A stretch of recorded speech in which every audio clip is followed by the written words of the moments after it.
against their will by force because they were afraid. Because they were afraid of what he was going to do to them if they didn't submit to what he wanted. Make no mistake, ladies and gentlemen, this man took what he wanted from them and threw them aside like a piece of trash, because that's what he thought that they were. Make no mistake, he has proven himself to be a sexual predator. Time and time again, motivated by his own perverse sexual pleasure to dominate and take what is not his. Ladies and gentlemen, that is his motivation. To steal their dignity, who they are, regardless of what effect that may have on them. That's what happened here. And you've heard it from the witness stand time and time again. And you've felt it in their words. Jane Doe number 2, soft-spoken, timid,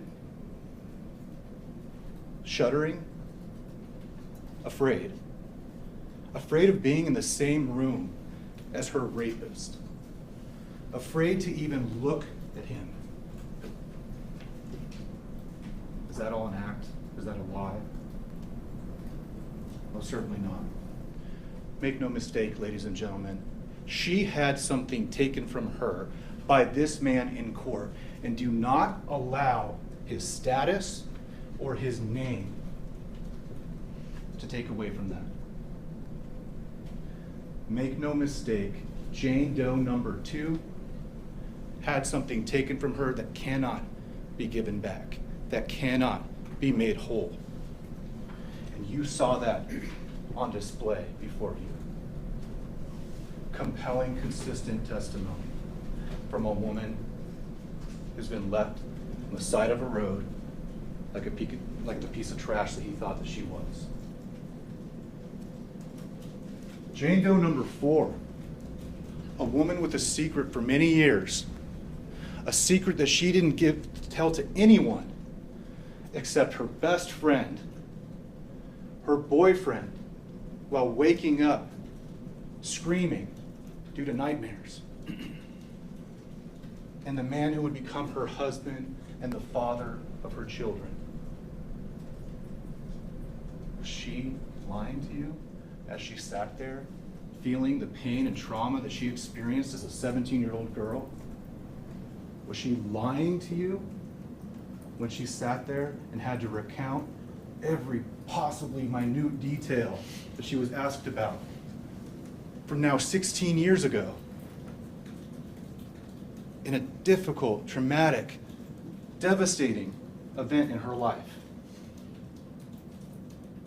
Make no mistake, ladies and gentlemen, she too had something taken from her. And she had the bravery and the courage to come forward.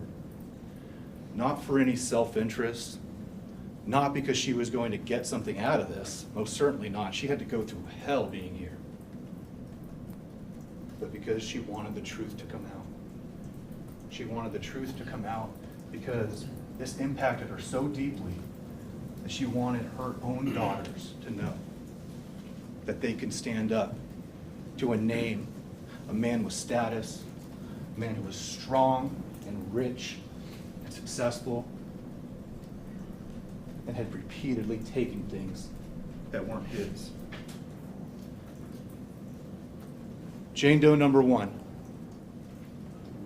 a woman with problems, a woman who walks the streets of Encinitas regularly, a woman who's battled alcoholism her adult life. Sure, she comes in here and she talks to you about what happened, and I see your eyes. Everyone sees it. Sounds bizarre. Sounds like it couldn't have happened. But you know what? You know what's bizarre? You know what seems like it couldn't have happened? This defendant's conduct throughout each one of the incidents in this case. This defendant is so callous, so brazen, that after he has been brought to court charged with crimes involving sexual violence and sexual deviancy, he still acts out against a 77-year-old woman. He victimizes a 77-year-old woman who's doing nothing but her regular routine. He strokes his penis, he gains an erection, and he stands in front of her, feet away, and asks her, "You see that? Do you like that?" Ladies and gentlemen, this is sick. It is depraved, it's callous, and it's this defendant in court. Jane Doe number 3, a woman who lives down the street, who again has no interest, no motive to lie. She's a woman who's just tending to her garden with her elderly husband inside. And again, so brazen, so callous, so depraved, this defendant goes there time and time again, as you saw from her testimony and the GPS data. And he seeks her out, he targets her, and he exposes himself to her. Had she not run, had she not screamed, had she not called out that her husband was there, what was going to happen to her? This defendant is motivated by pure, unadulterated depravity for his own sexual purposes. And that's what this case has shown. That's what this case has proven. He has proven himself to be a sexual predator, and this case has been proven beyond a reasonable doubt. On June 7th of 2018, Mr. Winslow was contacted by law enforcement. You heard testimony that they received a buccal swab, a DNA sample directly from his mouth. And that's what led to this. Mr. Winslow was photographed that day, and this, as you can see, just based on the description of each one of the witnesses, this is what he looked like while out in the community. We turn to your decision. What is your job as a juror? Seems pretty simple. It's 2 things. Your duty as a juror is to decide the facts that have been proven and to follow the law. Once you decide the facts, using your common sense, your good judgment as members of the community, your life experience in knowing that lightning certainly doesn't strike twice, let alone 5 times, and you join together in one voice after reviewing all of the facts, after following the law that's been provided to you by the court, and you have one job to do. You have a privilege and you have a responsibility as members of the community to find this defendant guilty, because that's what's been proven to you. It's a weighty burden, I understand, but it's one that each one of you swore to uphold, and I'm certain that you will do it. What are the facts of this case? How do you decide the facts? The law gives you the tools that you need in order to render a true and just verdict, finding him guilty. You have 5 victims who separately reported their crimes, unknown to each other, as I told you before, unknown to one another, and barely known to Mr. Winslow. Jane Doe number 1 might walk the streets in that area regularly, as she testified to and her daughter testified to.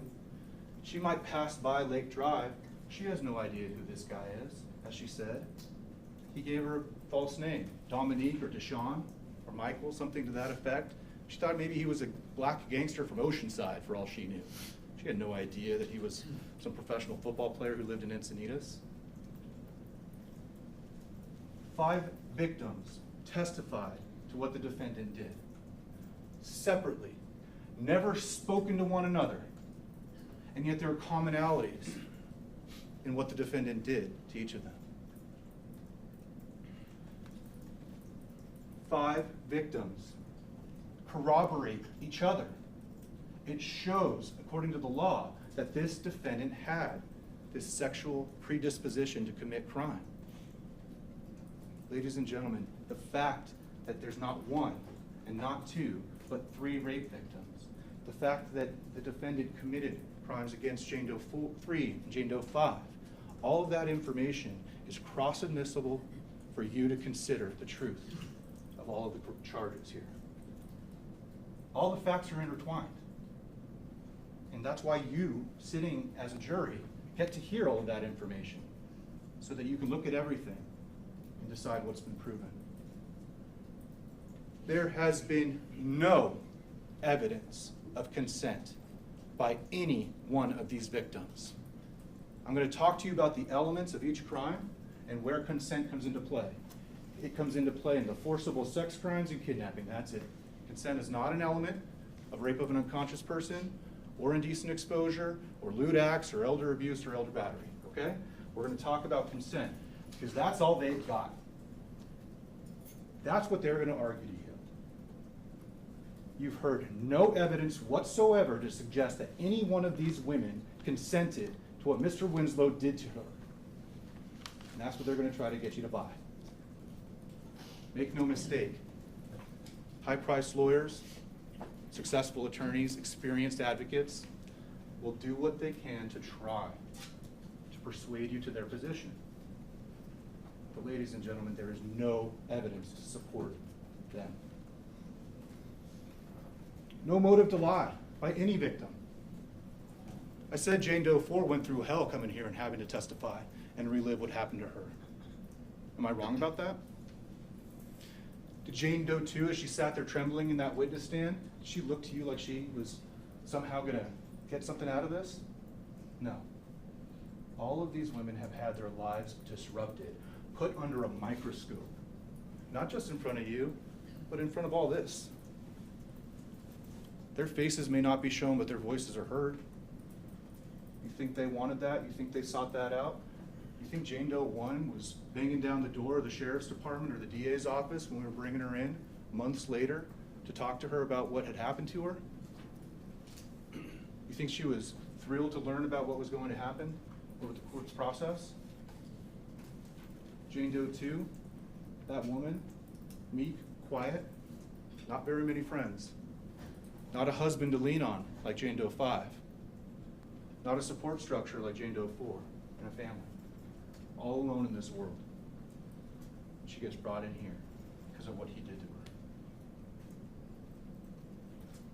her. And what is all of the evidence shown?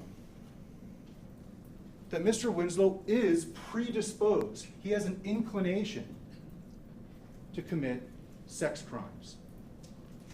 The law recognizes that there are individuals among us, people within the community, that are wired differently, that do take what's not theirs. And we're not talking about a car stereo. We're talking about one of the most vile, despicable crimes we have. That's what this defendant has done. What else did you hear? You heard about the law enforcement investigation. And as you can see, this came in as a stranger rape initially with Jane Doe 1. No suspects identified, a dark black Jeep with a hard top, Dominique or Deshaun, perhaps, tattoos on his arms, muscular build, being picked up on one part of Encinitas, driven to the back of a store, shopping center, raped under threat, directed to go different locations, seemed far-fetched to the detectives, certainly, but they still did their due diligence and tried to follow up on it. And what did we learn during the course of that investigation? The defendant's DNA ends up being inside this victim's pants. So we have him identified. And then the question for you is, well, was this woman making it all up? She's lying about the threats. Was the defendant really not going to kill her if she didn't do what he wanted? And then you have an entirely separate report by a woman who's never met Jane Doe 1 when Jane Doe 2 comes forward. About 2 months later, the day after it happened, through the encouragement of a friend of hers, because she certainly didn't want to talk, she was going to stay silent, most likely. And we all understand why. In remarkably similar circumstances. Jane Doe 2 comes forward, and the law enforcement investigation flows from there. She completes a sexual assault examination. She's consistent when she talks to Deputy Chad Latonio, Detective Adrian Moses, Nurse Williams, Detective Johnson. Her testimony, both in the preliminary hearing, as you heard so much about, as well as before all of you. What does she tell you happened? This man took from her when all she wanted to do was get coffee, when she initially felt safe with him. And then she was brutally raped. Somewhere along Manchester, on that dirt stretch, where there's no lights for anyone else to see, to come to her aid. And then we have Jane Doe 3, who again, willing to report, but reluctant to have to actually participate in the process. And then we have Jane Doe 4, willing to report in order to support the other women. And then Jane Doe 5, who unmistakably, unquestionably knows what happened with her and the defendant. You heard from the fresh complaint witnesses, or what's also called outcry witnesses. You heard from the spouses. You heard from gym employees. You heard from the deputies. You heard from the detectives. You heard from Nicole Edwards, Brandon Guillermo, Troy M. This is the anatomy of a sex crimes case. That's how these cases are proven. You have the victim's testimony that's then confirmed and corroborated by the prior statements that they've made, the physical evidence that gets collected, and circumstantially supporting and corroborating what they've told you. You heard from crime scene specialists who executed the search warrants and forensically processed Mr. Winslow's vehicle. You heard from the SART forensic nurse, Ms. Williams. You saw the actual shots from the surveillance pole camera that was put into place pursuant to a court order outside his defendant's house, right after he had had that buccal swab taken from him on June 7th.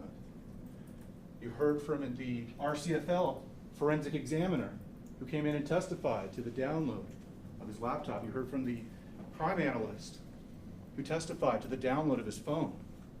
You heard all of this evidence because what it does is it supports and confirms and corroborates what you know to be true now, that the defendant has committed each one of these crimes. You also heard about the GPS data. And as Angela Rosa testified, GPS data comes from cell phones, right? It can come from a lot of different devices. You heard a stipulation from the people in the defense that GPS data put him at the same location as Jane Doe number 5 during the time frames that she reported these incidents having happened. You heard, according to that Strava application, undeniably, that this defendant committed indecent exposure against Jane Doe 3. He was there. We've proven that. So regardless of whether or not her husband interjects in the body-worn camera and says, "Are you saying 5'9", and then she agrees to that, and then agrees to that on the witness stand, it was this defendant. Make no mistake. 5 victims, 5 separate women. Jane Doe's 1, 2, and 4 are victims of rape at the hands of Mr. Winslow. Jane Doe's 3 and 5, indecent exposure and lewd act in public, as well as elder abuse and elder battery. Those are the charges. Jane Doe 1, broken down, 3 counts. Kidnap for rape, rape by force or fear, oral copulation by force or fear. Jane Doe 2, rape by force or fear and sodomy by force or fear. Jane Doe 3, indecent exposure. Jane Doe 4, rape by force or fear, and rape of an unconscious person. I'm going to talk to you about the elements and the difference between the two. But the court's already provided you with the instructions, which allows you to have the tools to view the evidence so that when you hear the arguments, you can decide what makes sense, what's logical, what is the one and only reasonable conclusion from all of the evidence. And Jane Doe 5, as I said. 2 separate incidents. 1, lewd act in public, early in February of 2019. A separate lewd act in public, along with the elder abuse and battery charges from February 22nd of 2019. So I'm going to tell you now, uphold your duty and follow the law. We're going to start with a very basic premise. And there's going to be times where when I discuss the law with you, I'm going to discuss its application of the facts, but it might seem like it gets a little boring sometimes. What I'd like you to do is look at it as building blocks, because the law does give you the tools you need to render a true and just verdict. Most basic premise under Cal Crim 1190. Conviction of a sexual assault crime may be based on the testimony of a complaining witness alone. That's not all you have here. You've got certainly much more. But that is a fundamental tenet of criminal law. Crimes often happen, crimes of a sexual nature often happen with no one else around to see them. And if credible, if believed by you, based upon the testimony of the witness, that in and of itself is enough to be proof beyond a reasonable doubt and lead to a conviction. But that's not all you have to rely on, because you're, I'm sure, wondering, how do we use all of this information we've been given? How do we use all of these other crimes? Are we allowed to? And you've been instructed that you most certainly are. So how do you use the other crimes? Under Cal Crim 1191, as the judge read you yesterday, if the people have proved that the defendant committed one or more of the crimes against either Jane Doe 1 or 2 or 3 or 4, if we have proven that they committed either one of them or more of them, then you may conclude that Mr. Winslow was disposed or inclined to commit sexual offenses, that he had that predisposition. It's what the law tells you. And not only that he had the predisposition, but you may also conclude that he was likely to commit, and he did in fact commit, the other sex offenses charged in this case.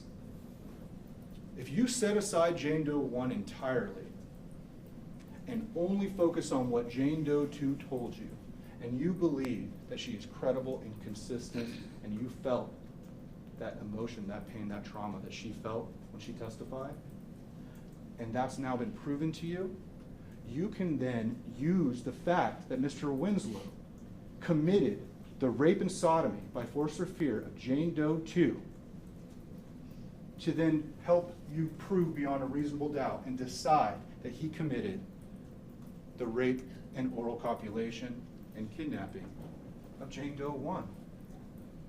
Because of course, logically, reasonably, when you hear such similar crimes being committed against more than one woman, mere months apart, under very similar circumstances, of course, you can use them and compare them and decide, based upon the totality of the evidence, that both crimes were committed and that this defendant had that disposition to commit them. But that's not all you have. It's not just Jane Doe 1 and 2. You also have the evidence presented to you from Jane Doe 4, who says that while perhaps under different circumstances, they were much younger, they were at a house party, much different circumstances, it still shows this defendant's predisposition to commit forcible rape.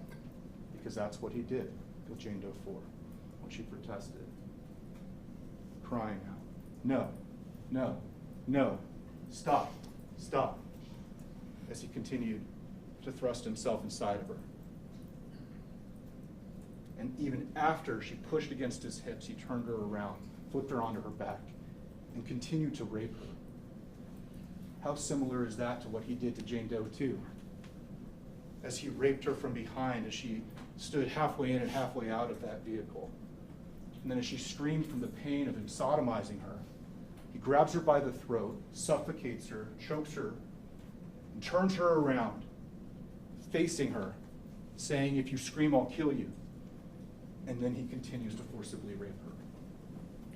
Consider those facts. And the law tells you to consider those facts and those similarities and finding beyond a reasonable doubt that he committed all of these crimes. Independent evidence. You're going to hear a lot about that, certainly from the defense. Independent evidence, as the law tells you, may include evidence of the defendant's sexual misconduct against a separate victim. Right? Again, logically, reasonably, that makes sense. Using your common sense and experience as a juror. Such sexual misconduct, according to the law, if believed by you, if he commits one crime and you've found that beyond a reasonable doubt, if that's believed by you, that standing alone may constitute independent evidence that corroborates another victim's allegation. Doesn't that make sense? And that's going to be within a special instruction. I'm going to talk to you in more detail about how that applies in this case. But that's the state of the law, and that's what you can do in guiding your deliberations. So we're going to talk about each one of the crimes. There's 12. I keep telling you about the 5 victims. You know what the charges are by now. You could probably write a treatise on rape law at this point. Rape by force or fear, Jane Does 1, 2, and 4. We're going to start with Jane Doe 2. First, there are elements for each one of the offenses, and the court provided you with this law, but it takes time to digest and understand. First, defendant had sexual intercourse with the victim. Defendant and the victim were not married to each other at the time of the intercourse. It seems like an archaic notion of the law, but it still exists, at least when we're not dealing with the context of spousal rape. Third, the victim did not consent to the intercourse. And fourth, the defendant accomplished the intercourse by force, violence, duress, menace, or fear of immediate and unlawful bodily injury to the victim. The first and second elements are not going to be at issue. They're not going to be disputed, right? You've heard that they called this buyer's remorse, essentially. No strings attached sex, and they're just making this up when they reported it to law enforcement, okay? That's the defense. But is there any evidence that any one of these victims consented? Most certainly not. And how was it that he accomplished the sexual intercourse? Was he forceful? Did he intimidate them? Did he instill fear in them? Each one of these victims, Jane Does 1, 2, and 4, testified in a way that provides direct evidence that that element is met. We have the elements that exist and then also the definitions that correspond to the elements. Again, not likely to be disputed, but sexual intercourse, the act itself, simply means any penetration, no matter how slight, of the vagina or genitalia by the penis. Ejaculation is not required, and that's included within the law because with Jane Doe 1, there's no sexual assault examination completed, but she certainly testifies that he penetrated her vaginally. Jane Doe 2, there was a sexual assault examination, and it shows the erythema and the redness that you heard Nurse Williams testify to. But she also gave you direct evidence that he penetrated her vaginally. And Jane Doe 4 testified unequivocally that as she came to, as she regained consciousness, he was already engaged in penetrating her vaginally. And then after she resisted and protested, he turned around and continued to penetrate her vaginally. Sodomy. Essentially the same elements with a different act. Defendant committed an act of sodomy with the victim, and sodomy, similar but different in a way, sodomy is any penetration, no matter how slight, of the anus of one person by the penis of another. So Jane Doe 2, she testifies that he, whether it be by accident or not, that he penetrated her anally and stuck his penis inside of her. And it hurt her so bad that she screamed aloud. That's sufficient penetration. That's sufficient evidence to prove the act. But then we get into the definitions of force or fear. Force simply means that there's force if a person uses enough physical force to overcome the victim's will. So what does that mean? How much is enough? That's in the eye of the beholder, right? Threatening to harm someone, doing so in a forcible way, could be enough for someone to submit. It really depends. Fear. Fear can be instilled and fear can be shown if the victim is actually and reasonably afraid. So when Jane Doe 2 is driven to a remote part of Encinitas without anyone else around, where it's dark, It's isolated. She certainly can't outrun him. Is she afraid? Well, she's provided you direct evidence that she was actually afraid, most certainly. Can't deny that. But was that reasonable under the circumstances? Of course. A woman of her age, with a man of his build, his strength, his power, how was she supposed to get away? Menace. It's a legal term of art, but it simply just means a threat, statement, or act showing an intent to injure someone. If you don't do this, I'm going to kill you. You're going to fuck me, or I'm going to kill you. Duress. Similar to menace, it simply means a direct or implied threat of force, violence, danger, or retribution. If you tell anybody about this, I'll murder you, as he throws her out of his car. And this is an important concept. I bring it up last because it illustrates the way the law defines what a sexual assault victim has or does not have to do. It is not required under the law that the victim physically resist or fight back or run when they're being sexually assaulted. This is the man who is on trial for raping these women. This is the man that the evidence shows violently, menacingly, using threats, raped these women. You cannot victim blame because they didn't try to run into the back of a dry cleaner's. You cannot victim blame because Jane Doe II didn't immediately run to the first house that she could find to say what happened. Ladies and gentlemen, the law does not require that a victim fight back, resist, or flee. And of course it shouldn't. In that type of a traumatic scenario, no one knows how they would react. No one knows what they would do. We might like to think that we would. We might try to instill in our children, our daughters, what to do in that scenario. But what is human nature? We hear about fight, flight, what else? Freeze. What do people do when they're in a traumatic event? You can use your common sense in judging the evidence. So Jane Doe 2, I'm just going to do an overview of the evidence. I know you've heard it, and I don't want to belabor the point. But the defendant, after having ingratiated himself, shown himself to be fairly kind as far as she could tell, he was a personable person, checking in on her sporadically over the couple of months that she had known him, stopping by on occasion, that he then picks her up at the transit center, drives her to what she's expecting to be just a coffee date. She was going to spend time with a friend. And think about how she presents. Quiet, docile, maybe a little shy. This person's befriending her. She doesn't have many friends. And she accepts a ride to get coffee with him. But then he takes her somewhere where she did not want to go. She did not expect to go, and she tells you that she was getting nervous and scared and afraid. And what does he do? He drives her to an area where it's dark and isolated, makes a U-turn, pulls over to the side of the road, and gets out. And that's when she knows she's in danger.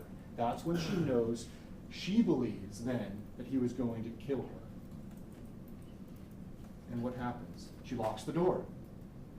He laughs at her as he unlocks the door, opens it, and then grabs her by the waist, by the arms, pulls her halfway out of the car, turns her around, and she freezes. He uses force to gain compliance, just like a violent rapist would do. And you know that as of May 13th of 2018, he was experienced. He knew how to get what he wanted to take. And that's how he was able to gain her compliance. He's strong, he's forceful, he's intimidating. And she didn't resist at that point. She did what he told her to do. He rapes her from behind, and then he places his penis inside her anus. It causes her to scream. He chokes her to stifle her yells for help due to the pain. He turns her around. How hard would it be for this man to grab that woman by the neck and turn her around? He says, if you scream, I'll kill you. She says, I won't scream if you don't hurt me. What else is she expected to do in that moment? So he lets go. Time slows down when you're in an event like that. You saw her reliving that moment. She didn't know what to do. She was afraid. She allowed him to do what he ended up doing, not what he wanted. She was scared to death. The defendant laughed at her, said, we're going to have sex. She pleaded with him, no, please, please don't do this. He said, it's a done deal, you have no choice. Grabbed her wrist, raped her. She believed there was no way out. She didn't struggle because she said she was in survival mode. Now, what happened after he raped her and sodomized her on the side of the road? How much time would that take for him to be able to take what he wanted? Minutes? To her, she has no way of knowing. All she knows is that she was alone with him and no one came to help.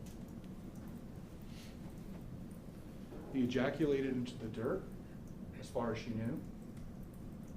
She thought he was going to die. He tells her to put her clothes on and they drive off. And before he kicks her out of the car, while driving northbound now, to Manchester, that then leads up to El Camino Real, in very close proximity to where he lives, he kicks her out on the side of the road, leaves her there alone, and I submit to you, ladies and gentlemen, he then just goes home to his wife and kids, like he'd done before. She's left on the side of the road on Manchester. Objection, Your Honor, we can strike that last part of the argument. There's no evidence they can infer from that. It's prejudicial. No evidence of what? Going home to a family and kids, there's been nothing presented here in court. It's a reasonable inference, Your Honor. Overruled. You can address it in rebuttal. It's proper commentary based on the evidence. You may continue. You saw a surveillance video from the date of the rape of Jane Doe 1 that shows the defendant leaving in his Hummer, returning in his Hummer, in the exact time frame that Jane Doe 1 said that the rape happened. It's reasonable for you to infer that as he drops Jane Doe 2 off on the side of the road on Manchester, that he continued driving northbound. He makes a left onto Santa Fe, which is right there, and then another left onto Lake Drive, which is where he lives with his wife and his children. Be reasonable, ladies and gentlemen. Draw reasonable inferences from the evidence. Now, what does she do? She walks across the city of Encinitas alone, scared, afraid, trembling, fearing that people are coming to get her because of what he just did to her. She's vulnerable, she's traumatized. And it's not until a friend pulls it out of her, Christina Garvey, that she actually comes forward and reports it. Reluctant, unwilling, ashamed, and hurt. Now, if the defendant fled immediately after committing a crime, the law tells you that you can use that evidence, that conduct by the defendant, to show that he was aware of his guilt. Did Mr. Winslow then just return Jane Doe 2 to where he had picked her up? To then return her to where she regularly slept and hung out in the Encinitas Transit Center? No, he got rid of her. He got her out of the car. He left her somewhere where she would be alone and by herself, not able to find someone to talk to. And he took off. That is evidence of his consciousness of guilt. And that is evidence that you can use to prove beyond a reasonable doubt, or to decide beyond a reasonable doubt, that he committed this crime. Separate and apart from the direct evidence that the victim provided when she testified. It's corroboration. Now, and that's called defendant's flight, consciousness of guilt, under Calprim 372. You've heard about the sexual assault examination. Nurse Williams described to you what happens in the course of a sexual assault exam. And you heard, most importantly, that at the time someone has their neck compressed while being strangled, that causes one of the most basic human responses. Being deprived of air causes you to believe you're going to die. It's true of kids swimming for the first time, going underwater. Jane Doe number 2 has her neck compressed by this man. She thought she was going to die. That's forcible rape. That's rape by force or fear.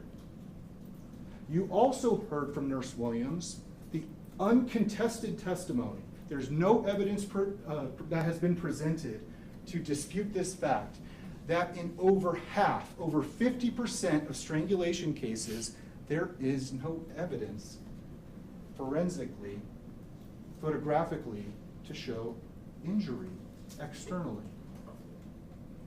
So ladies and gentlemen, the strangulation that she described, the choking that caused her voice to change, that caused her to believe that she was going to die, that caused her to not be able to breathe.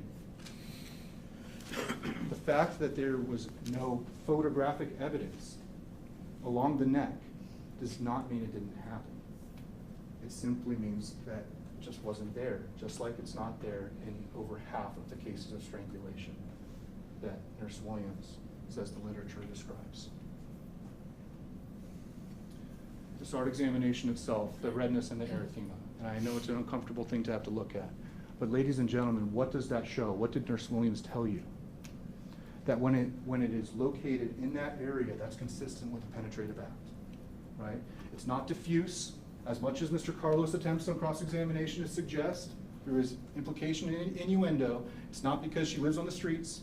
It's not because she's a dirty person. It's because it was penetration. That is separate, independent evidence of the act. Anally, the erythema, the redness. Again, there is no evidence whatsoever that Jane Doe, number 2, engaged in any consensual contact with her anal area, with anyone, at any point in time. And you heard the stipulation from the people in the defense that 3 days prior to this rape, she had consensual sexual intercourse with a partner. Had nothing to do with the rape, but the defense most likely will attempt to argue it's going to show the erythema. But does that really make sense?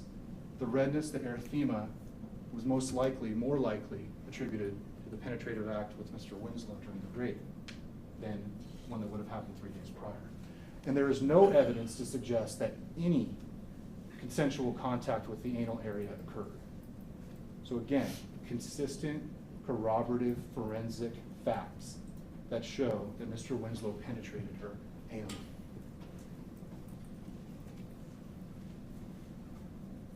So you heard the outcry witnesses and the deputies and the detectives and the prior statements that were made. And I bring that up because it's important, especially in this scenario. When someone is asked questions time and time again, it's difficult to be able to recall the specifics. When they're asked questions suggestively in cross-examination in court, it's difficult to understand what's being asked and to answer that honestly and accurately. Again, use your common sense. So what has Jane Doe number 2 ever been inconsistent about? Ask yourself, has she ever said that she wasn't raped in the way she described? Has the sequence of events changed in any way? Has she ever said that, well, actually, I was coming on to him, I was a little interested in him when he was threatening to kill him? Bless you. Now, ladies and gentlemen, she has been consistent time and time again when she described what happened. And the core facts are the same. And those are what matter, because those are the ones that prove the elements of the offense. Just a moment. Juror number 9, are you doing okay? Coughing away here. Do you need to take a break? Need some more Kleenex at all, or? I'm okay. Are you sure? We can take a break if you want. No, I'm okay. Okay, all right. If you want to take a break, let us know. Or do you want some water or anything? I have water. Okay, all right. All right, you can continue, Mr. Holmes. Thank you.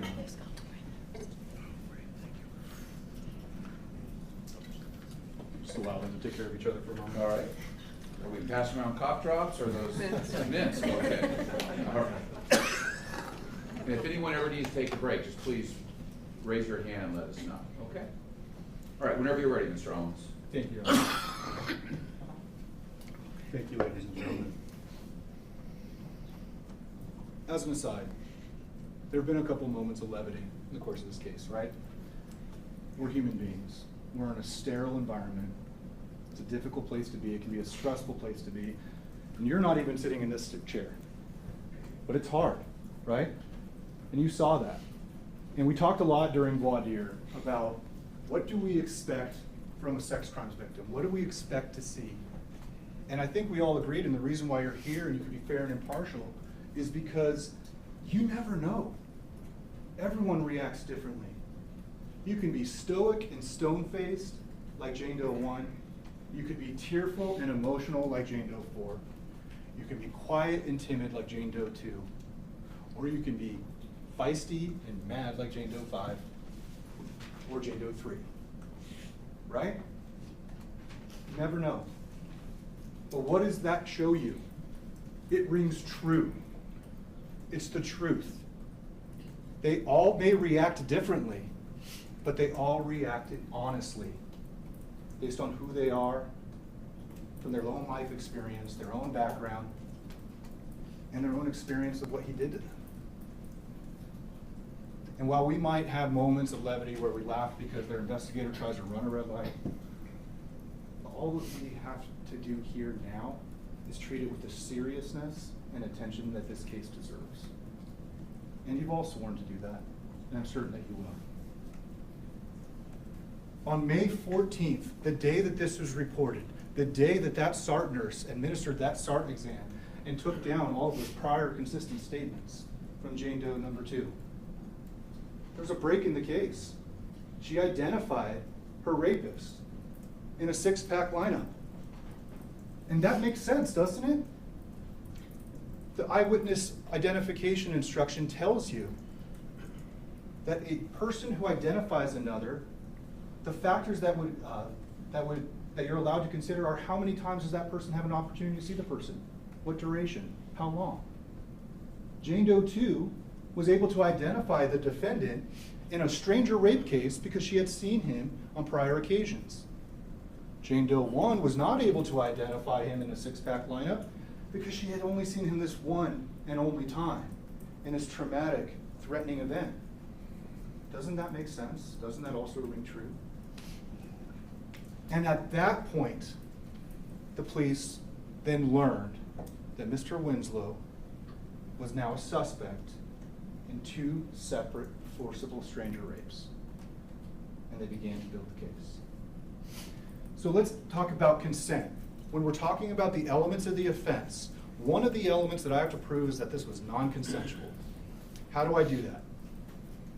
The legal definition is that to consent, a woman must act freely and voluntarily and know the nature of the act. Right? Freely and voluntarily. That they were willing, that they were open and allowed it to happen. Right? That they wanted it to happen. That they affirmatively chose to engage in sex and anal penetration with a man they barely knew. That's what the defense would like you to find. And yet there's no evidence that's been presented of that whatsoever. The direct evidence from the victims themselves is that they did not consent. And there's been nothing presented to question that. It is not required that the woman physically resist or fight back in order to communicate the lack of consent. And as I talked to you about that earlier, why would the law ever require a woman who's being sexually assaulted to fight back? So we turn to Jane Doe 1. How did we start this case? DNA. Uncontested, indisputable, corroborated. Reference sample taken from the defendant, pants collected from Jane Doe 1, and it's a match in a sperm fraction, right? It's a stubborn thing, can't get away from it. So then you gotta come in here and say, well, then it must have been consensual, right? So we showed that this defendant committed that stranger rape, and now on trial, they're gonna try to get you to buy consent. For Jane Doe 1 and 2 and 4, ladies and gentlemen, reject that. There's evidence that there was blood on the pants. There's evidence in the form of the forensic testing and the testimony from the DNA analyst. And then you also heard direct evidence from Jane Doe number 1's daughter, who says that the day after this happened, her mother calls her over looking for help. Help with the computer to be able to look up how to get tested for a sexually transmitted disease, and then a few days later, that she needs to report to the sheriff's department that she had been attacked. And the direct evidence is that she saw blood on the pants. Core facts. She's been attacked, she's concerned about her own health and safety, and she's reporting it to the police. Peripheral, outside, extraneous fact. Was it because she was already menstruating, or did he forcibly rape her that caused her to bleed? Ladies and gentlemen, she's a 58-year-old woman. Take it for what it is. She said and testified she wasn't menstruating before, and then she may have been menstruating because of it, or as a result of it, or maybe she was spotting before. Does that really impact her credibility? Does that matter to you? She had been attacked. She was forcibly raped. Core facts that matter. And the DNA was in the form of a sperm fraction, so you can't get away from that. The sex act occurred, and then he left his own DNA behind. Again, not really in dispute. Where did this happen? On the backside of a shopping center on St. Patrick's Day, where there's not some large contingent of people coming and going from a Bonds back over here on the backside.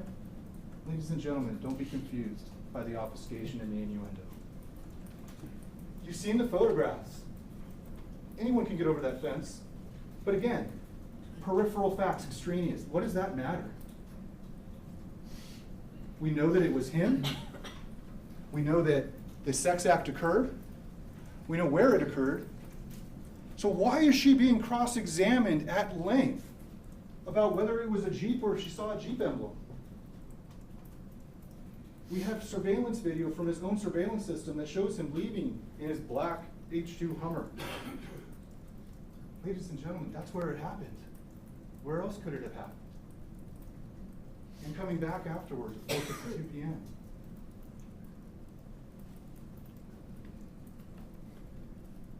Jane Doe 1. Is she troubled? Does she have any form of mental illness? Is alcoholism enough to cause you to question everything she said? You know that she's private, you know that she's proud, and you know that she tried to hide the fact that she's been battling alcoholism for 30 years from you.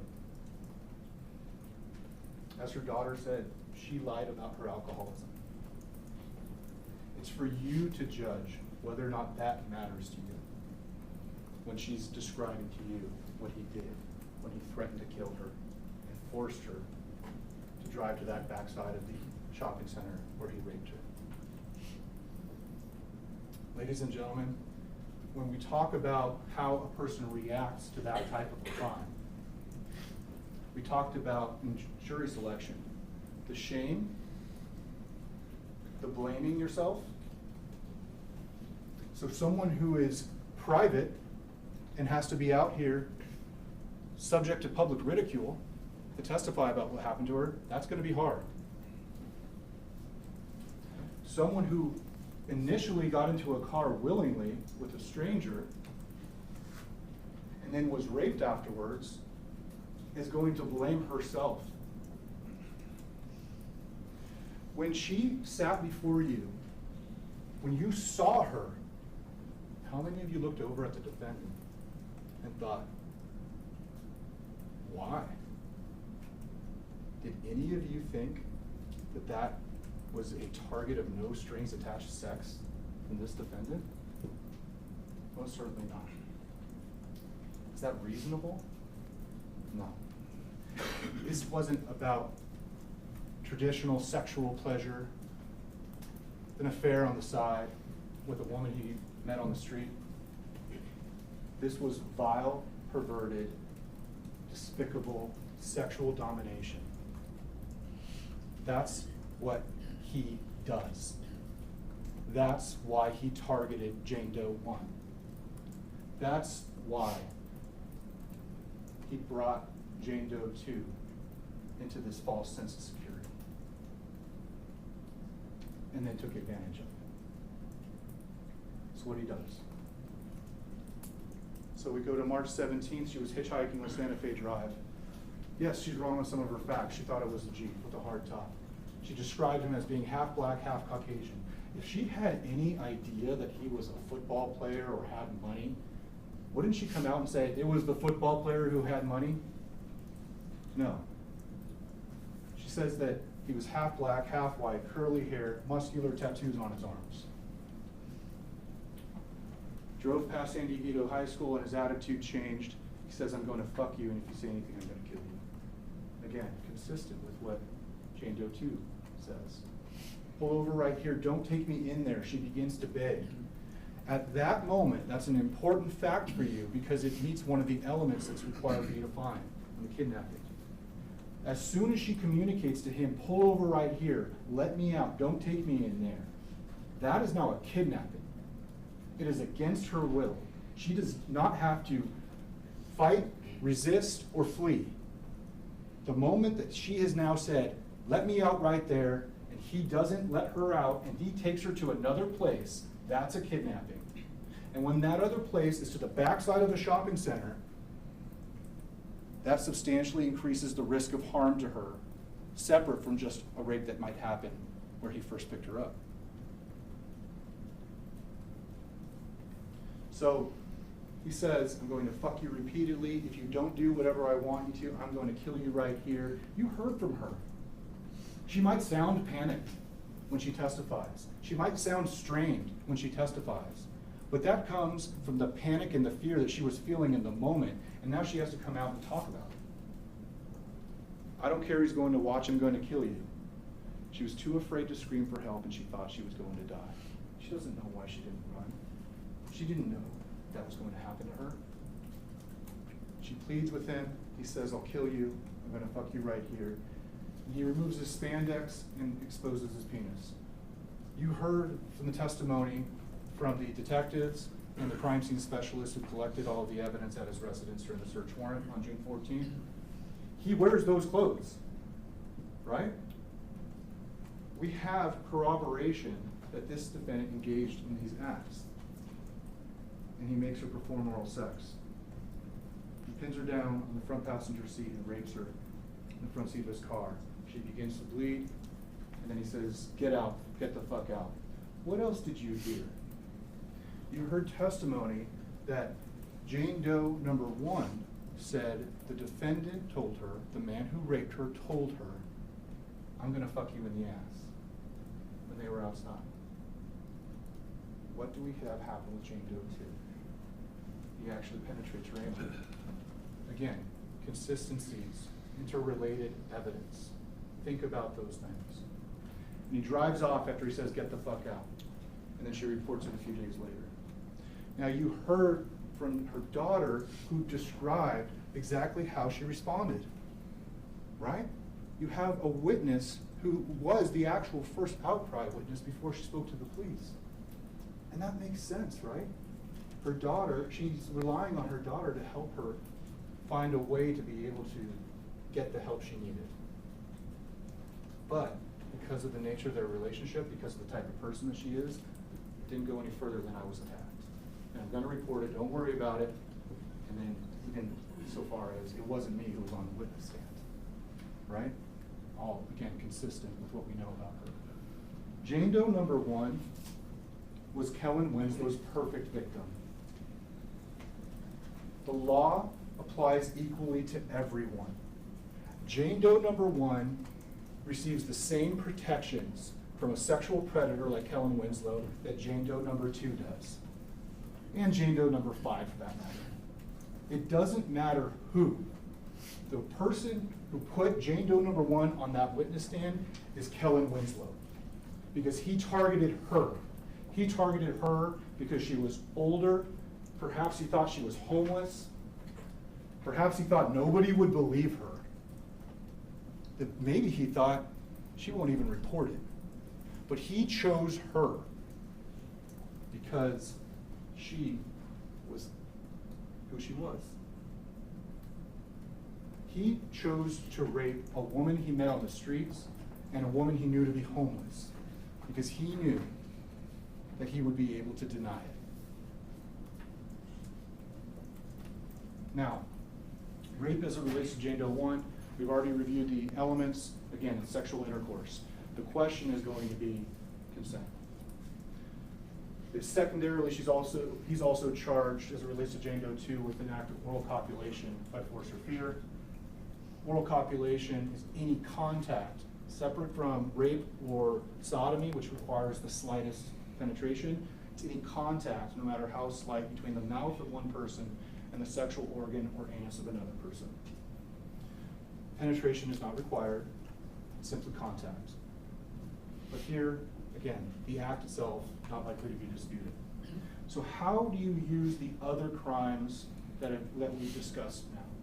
We know that the acts have occurred, we have the issue of consent that you have to decide, and then we have to figure out, all right, is the defendant predisposed towards committing sex crimes because of what we found with Jane Doe 2? There's another way that you can use the other sex crimes. If you believe that I've proven that the defendant committed the rape or the sodomy of Jane Doe number 2, you can use the proof from that case to decide under Calcrim 375 if Mr. Winslow acted with the intent to commit rape or oral copulation during the kidnapping of Jane Doe 1. So if you find that Jane Doe number 2, what she described, happened, and you find him guilty of that, then you can use the fact that he committed those forcible sex acts against Jane Doe 2 to determine whether he intended to commit rape and oral copulation with Jane Doe 1 for the kidnapping charge. In evaluating the evidence, you have to consider the similarity or lack of similarity between the offenses and the acts. And how could they be more similar? Ladies and gentlemen, you have two separate victims separately reporting that he picked them up on the side of a road, he drove them to another location, and he forcibly attacked them. Separate women who don't know each other. No evidence whatsoever that there's some grand conspiracy among people in Encinitas to try to frame him, right? All the innuendo and implications that Mr. Carlos was trying to suggest with Jane Doe 1. Consider the similarity between the two crimes in determining whether or not he had the intent to commit the forcible sex acts against Jane Doe 1 when he kidnapped her. So let's talk about consent. Again, a woman must act freely and voluntarily and know the nature of the act. It's not required she physically resist. And as it relates to kidnapping, both aggravated and simple kidnapping that you've had defined for you, consent is an element. In order to consent, a person must act freely and voluntarily. Same element, but it may be withdrawn, right? There's evidence of consent initially to getting into the vehicle and then it being withdrawn. If at first a person agreed to go with Mr. Winslow, that consent ended if the person changed her mind and no longer freely and voluntarily agreed to go with or be moved by Mr. Winslow. The law tells you that. So that's a kidnapping. When she says, let me out right here, please don't go there, and he says no and continues to drive after telling her that he was going to kill her if she didn't have sex with him, that's a kidnapping. And when he makes it plain what he was planning to do, that's a kidnapping for the purpose of rape and oral copulation, which is an aggravated kidnapping. So he's guilty of both. The elements of kidnapping are listed here. They're lengthy. It shows that the defendant, or it requires that the defendant intended to commit rape or oral copulation. that acting with that intent to commit those forcible sex crimes, he either took, held, or detained a victim by using force, which I would submit is not here, but by instilling fear when he threatened to kill her if she didn't do what he said. That is here. Using that fear, the defendant moved the victim a substantial distance, and that'll be defined for you. That the victim was moved a distance beyond that merely incidental to the commission of the target crime. A target crime is the rape or the oral copulation. When the movement began, the defendant already intended to commit the rape or oral copulation, and that she did not consent to the movement, and that the defendant did not actually and reasonably believe she consented to the movement. Don't go there. Let me out right here. Ladies and gentlemen, there's no argument that Mr. Winslow believed, reasonably or actually, that she was consenting to that movement. Substantial distance. It's more than slight or trivial. It could be pick up near Lake Drive on Santa Fe, and you could commit the crime at San Diego High School, right? Just more than slight or trivial. But what's interesting and what's required is that it must have increased the risk of physical or psychological harm to the person beyond that necessarily present in the target crime, right? So being moved to the back of a shopping center, does that increase the risk of harm, either physically or psychologically to her, separate and apart from the rape and the oral copulation? When someone is isolated, alone, with their attacker, with their kidnapper, that increases the risk of harm to them. Consider all the circumstances related to the movement. Beyond distance merely incidental to the rape or oral copulation. That could have happened anywhere along the route, and yet he chose to take her to that place. He chose to take her to the backside of the shopping center. He chose to direct her off to the area near the side of the freeway. He chose to then seclude her within his vehicle where the acts occurred. All of that movement is in the course of a kidnapping. Consent, as I said, it may be withdrawn. Defendant is guilty of kidnapping if after the victim withdrew her consent, he committed kidnapping. So we go to the allegation. The allegation of kidnapping is separate from the actual substantive charge under count 1. So count 1 as charged is that the defendant committed kidnapping for the purpose of rape and oral copulation.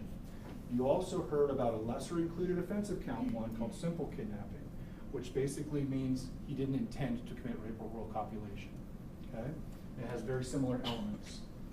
Also attached as an allegation in counts 2 and 3, 2 being the rape of Jane Doe 1 and 3 being the oral copulation of Jane Doe 1 by force or fear, is an allegation that those crimes occurred during the commission of aggravated kidnapping. So you have to consider all of the circumstances surrounding those forcible sex acts and ask yourself, was it a substantial distance? Was the risk of harm substantially increased? And if you find that he committed count 1, then the aggravated kidnapping allegation on counts 2 and 3, you will then find true to create the consistency. If you find him guilty of count 1, it's the same finding you need to make for the allegation on counts 2 and 3. The lesser included offense, as I said a moment ago, it only applies if you find that he didn't intend to forcibly rape and forcibly orally copulate her. It requires the same elements, the lack of consent, and the lack of actual or reasonable belief. So again, you consider all of the circumstances in deciding this allegation. Was it a substantial distance? Was the risk of harm substantially increased?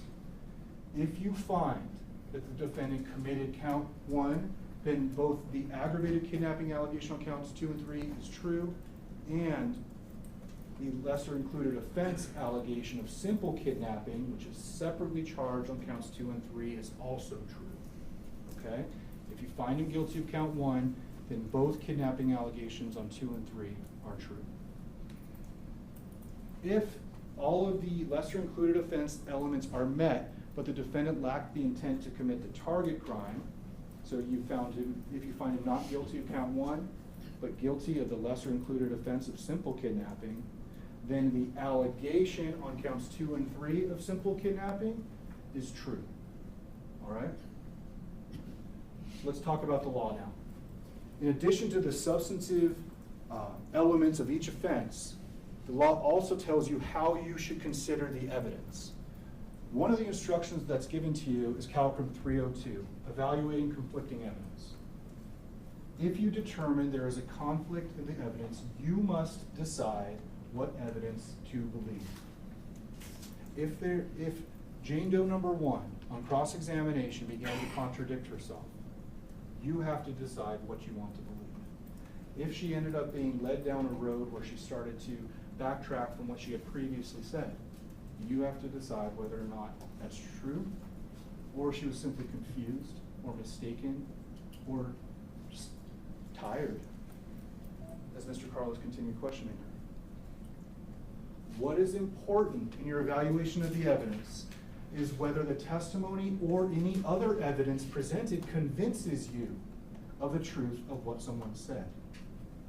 You can use the evidence from Jane Doe 2 and what happened to her to determine if what Jane Doe 1 says happened to her is true.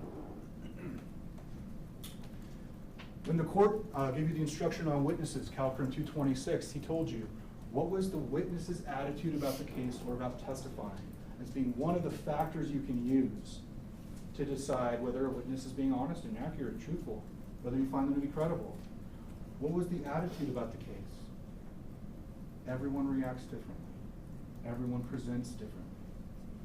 How reasonable is the testimony when you consider all the other evidence in the case? Do you think Jane Doe 1 is making this up and lying?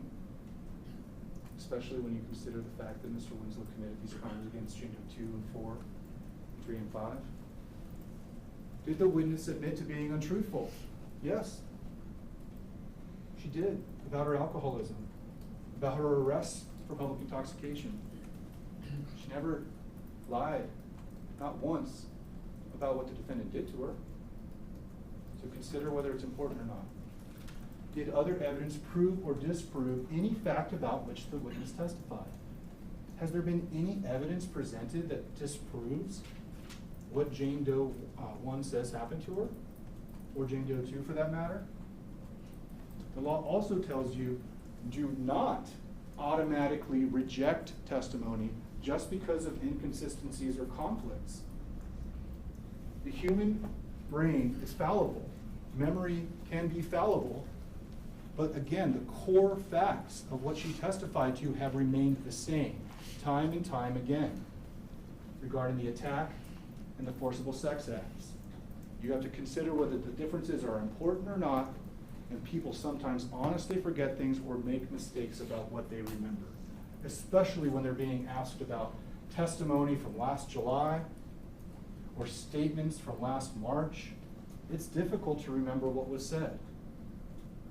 It's honestly difficult, as you can imagine. So we turn to Jane Doe 3.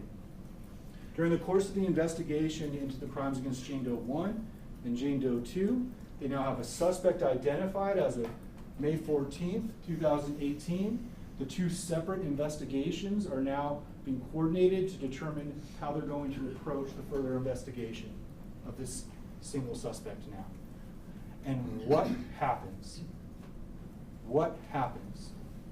Jane Doe 3, on May 24th, tells her husband, a man just exposed himself to me and they called the police. Jane Doe 3, not able to identify the defendant, provides a physical description that is consistent with Mr. Winslow. Again, 5'9" versus 6'4", the description is the same. Now, Jane Doe 3, what does she tell you? Similar to Jane Doe 1 and Jane Doe 2, this man comes up and introduces himself and gives her a false name. With Jane Doe 3, hi, my name is David. Says he lives on Lake Drive. Again, ingratiating himself, appearing to be nonviolent, a good person. He comments on her flowers. She thinks nothing of it. She kind of waves it off, just a passerby who decides to enter into her front yard along her driveway. and he's gone. But a couple weeks later, this person who she thinks is David and lives on her street, living on Lake Drive, comes back. And initially she just says, oh no, I'm just tending to my flowers. And she thinks, as you saw from the body-worn camera, as he's commenting on her flowers, that he wanted to see more. But what happens? As she said, he didn't want to see flowers. He exposes himself to her. And he smiles as he holds his erect penis a mere few feet away from her. And she reacted like anyone would. She's been violated. She's angry. She's offended. She cries out, no, no, no, no, no, no, no, no, no, no. My husband, my husband. You saw the video of her reaction. That had just happened that day, that afternoon, right around 3:30 p.m. when a man in cycling clothes who parked his bike by her trash cans wearing a blue backpack with tattoos up and down his arms, muscular like a cyclist, as she described, decided to expose his erect penis to her. 11 days after his rape of Jane Doe II. This is sick. This is vile. It's deviant. But it's also true. And it's what he does. Indecent exposure. It's a simple count, 2 elements. It just requires that the defendant willfully expose his genitals in the presence of another person who might be offended or annoyed by defendant's actions. Did Jane Doe III get offended by what he did? Not in dispute. When the defendant exposed himself, he acted lewdly by intending to direct public attention. He removed his erect penis from his biking shorts and held it in his hand and smiled at her. That shows intent to direct her attention to it. It's not required that another person actually see the exposed genitals, but here she most certainly did. Now, indecent exposure is one of the crimes that you can use under 1191B to decide whether or not the defendant has a propensity, a predisposition to commit other sexual crimes. Understandably, it is a different offense from rape or sodomy or oral copulation. But what happened? He staked her out. He introduced himself to her. He identified a new target who lived down the road from him. He then followed her into her yard as she walked away into the interior portion of her yard. And that's when he exposed himself. Get into the mind of a sexual predator. What was he planning to do, either then or when he came back? He knew where she lived. He knew what she did regularly. He had had multiple interactions with her. And you know now from the Strava application GPS data that he not only was there on May 24th, but he was there the day prior and had gone into her yard area, and I submit to you, looking for her, stalking her, because he planned to do what he did on May 24th, and perhaps more. So you've seen the locations that are at issue here. You know the defendant's residence on Lake Drive, and you know the location of Jane Doe number 3's residence, just being on the south end where it comes close to the intersection with Birmingham. You know that a blue backpack consistent with the one described by Jane Doe 3 was seized at Mr. Winslow's home. Is this an identification case? Because she said 5'9" when her husband interjected? No.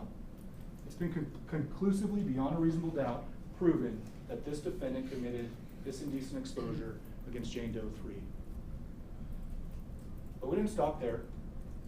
We also have photographs or still shots from a GoPro that was seized at his home, or a GoPro video that was downloaded from a laptop that was seized from his home, where it shows that he wears the exact type of clothing consistent with what was described by Jane Doe 3.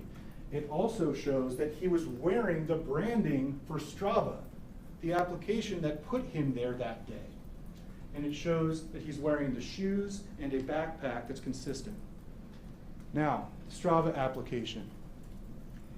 It shows that on 3:26 p.m. on Thursday, May 24th, this man who's sitting in court using that profile was there. That's been proven beyond a reasonable doubt. And circumstantially, the backpack, the clothing, and the location data shows that he committed this crime. The court instructed you on the difference between direct evidence and circumstantial evidence and how you can use each of those. This is a perfect example. You have direct evidence from Jane Doe 3 describing what this man did to her, and then you have the circumstantial evidence indisputably showing that it was this defendant. Just as strong, just as reliable as the other. Direct and circumstantial evidence can be used interchangeably. So then we move forward to June 7th of 2018. As you heard at trial, a resident called the police. There was a response to a dispatch report from the city of Encinitas.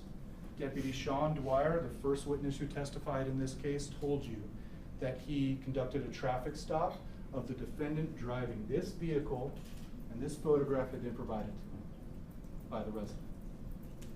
That during that traffic stop, he processed the defendant, and the defendant had a buccal swab taken in the photographs that I showed you at the outset today. June 7th. Why is that important?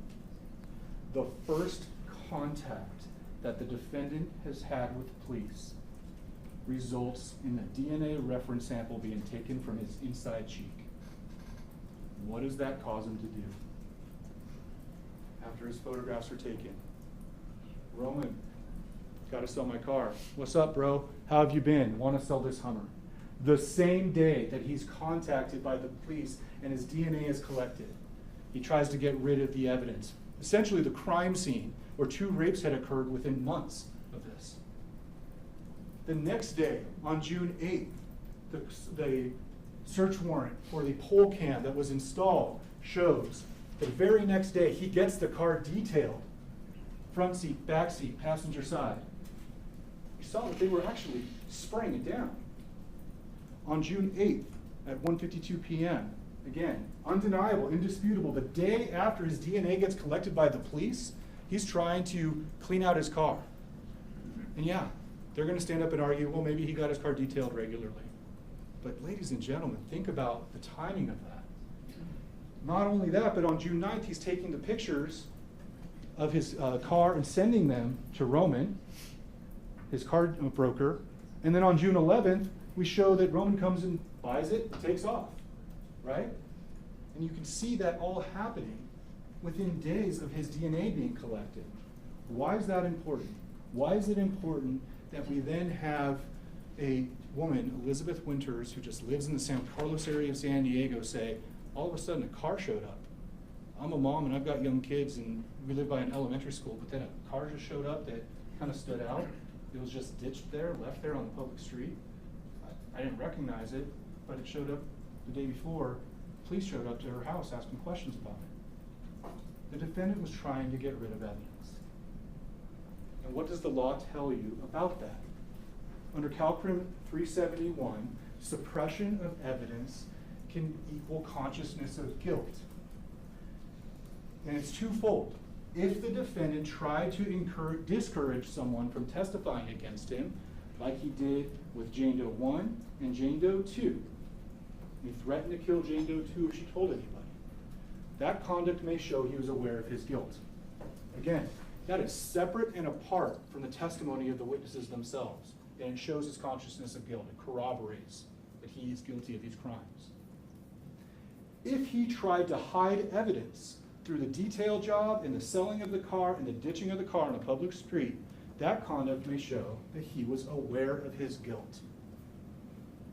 Is it really just a little suspicious? No. That's further circumstantial evidence that he committed these crimes. All right, want to take a break right now? Thank you, Your Honor. All right, we've been going for an hour and a half. The court reporter's been pretty busy, so we are going to take our morning recess at this time.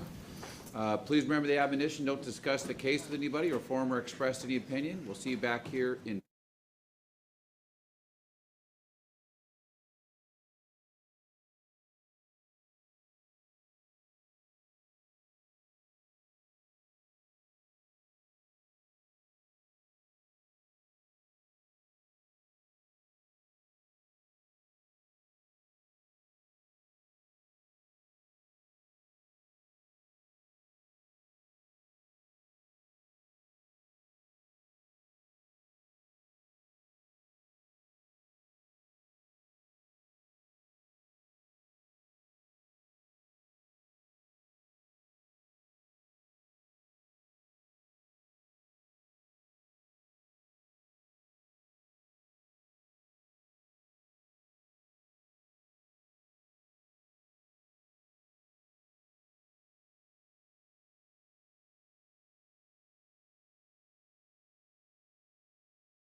Please remain seated and come to order. Court's in session. Right.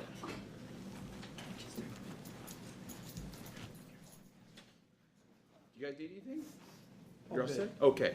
All right, then let's go back on the record. The record will reflect the presence of all jurors. All counsel are present. The defendant is present. All right, Mr. Owens, would you like to continue? Yes, thank you, Your Honor. All right, go ahead.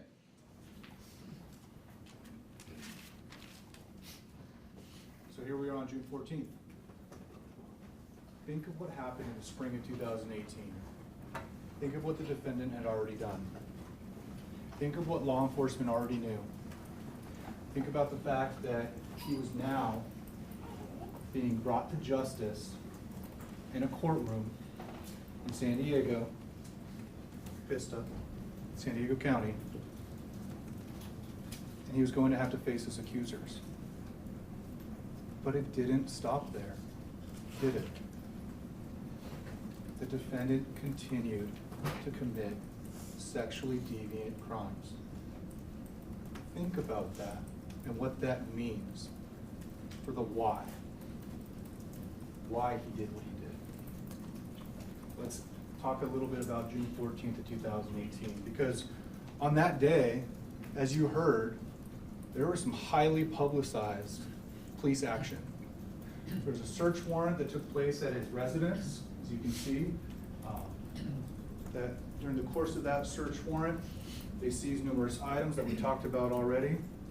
That the same day his vehicle was seized, you heard about how the GPS tracker had been placed on his Hummer in order to make sure that they could detect his whereabouts. That there was an ongoing surveillance operation to ensure that Mr. Winslow was being monitored by law enforcement. That there was a poll cam monitoring the comings and goings from his residence. And on the 14th, that's when they seized the vehicle and collected the vast majority of the evidence in this case. Now, there was a DNA search done. You had crime scene specialists and you had criminalists, both, who basically tore that car apart, did what they could to at least find what was going to be detectable there. Recall the testimony from Kelly Hensley, the criminalist from the lab. She told you about DNA. She told you about the various forms that it comes in: bodily fluid, potentially blood, potentially semen, right? She talked about sweat. She talked about saliva. Then she talked about touch DNA, right? When you have a leather interior car, you might not be able to get blood from the leather interior, right? When you have the criminalists that are searching for blood, they might not be able to find it. And ladies and gentlemen, you heard the testimony of Jane Doe 1, and she described profuse bleeding, we'll call it that, right? Does that really matter whether there was profuse bleeding or not? Does that really matter to confirm or corroborate what she said when you have the mountain of evidence that I've been discussing now for the last hour and a half? I submit to you, no. It's really not all that different from not being able to have any findings from strangulation, which we know to happen in more than 50% of cases. But what did they find during the DNA search? They found the defendant's semen, a sperm fraction from the defendant, left behind in the back seat of the car. What does that show? It shows that the defendant at least ejaculated at some point in the rear portion of his vehicle along the floorboard, right? We have a defendant who's been accused of sexually violent, forcible crimes. We have the defendant who exposed himself to a neighbor down the street. And we have the defendant who later engages in an act of masturbation in a jacuzzi in public right next to a woman, a 77-year-old woman. What does that show? Is that evidence of his propensity, his predisposition, his sexual perversion? And after the well-publicized arraignment of the defendant, Jane Doe 4 came forward. Jane Doe 4 from across the country, a mother of two, a Marine wife. No interest in the outcome of this case other than to get justice. What she thought would be something that might help Jane Doe's 1 and 2. for all she knew. That when she read in a news account that they may try to use his professional football career as an excuse for what he had done to these women, that shocked and offended her and put her right back into that traumatized state that she had worked so hard to get away from. That she too knew what this defendant was capable of. That she too had something taken from her, just like Jane Doe 1 and 2, and that compelled her to come forward. And she didn't make it up on June 18th when she reached out to Nikki. And you know that from the other witnesses who testified. Well before Mr. Winslow had been accused of any other sexual offense, Jane Doe 4 had already told her story. Not one, but two, well, not two, but three people. The three people that she would confide in. Her best friend, her live-in boyfriend, and her husband. And she didn't make some grandiose statement about all the things that he had done to them, that he had done to her. She just told them the truth. She was 17, she had too many beers, she woke up and he was having sex with her, their face being shoved into the crotch of another man. Rape. I'll talk to you about the elements of rape. Forcible rape can occur even when it begins as a rape of an unconscious person.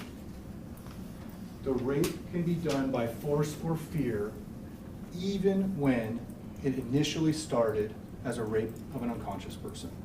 And think about that. When the defendant acted, was the victim consenting to the intercourse for the forcible rape? No. The direct testimony is that she was not. That she did not consent to what he had done. Despite the attempts to imply by Mr. Carlos that, well, maybe you must have done something to make him think that he was allowed to have sex with you, she said no. I have no waking memory. My last memory is being on the couch, and my next memory is being raped from behind, with my face being pushed into the crotch of another man. And that when she came to, she did try to resist. All 5 foot and 95 pounds of her, with the defendant on top of her, grabbing her, thrusting inside of her. She tried to resist, and she pushed back, and she cried out, and said no, and said stop, and he didn't. That's a forcible rape. She was afraid, she was tearful, she was distraught. Ladies and gentlemen, just because she doesn't have any waking memory prior to the force used, the non-consensual act that occurred, that does not mean that he's not guilty of rape. There's no evidence whatsoever that Jane Doe 4 ever consented to rape, that she ever consented to the defendant's forced sex acts. Let's talk about rape of an unconscious woman, because it does have different elements. The act itself is the same, sexual intercourse with the victim, and that the victim and the defendant were not married to each other, again, not in dispute. But here, there's no consent element for rape of an unconscious person.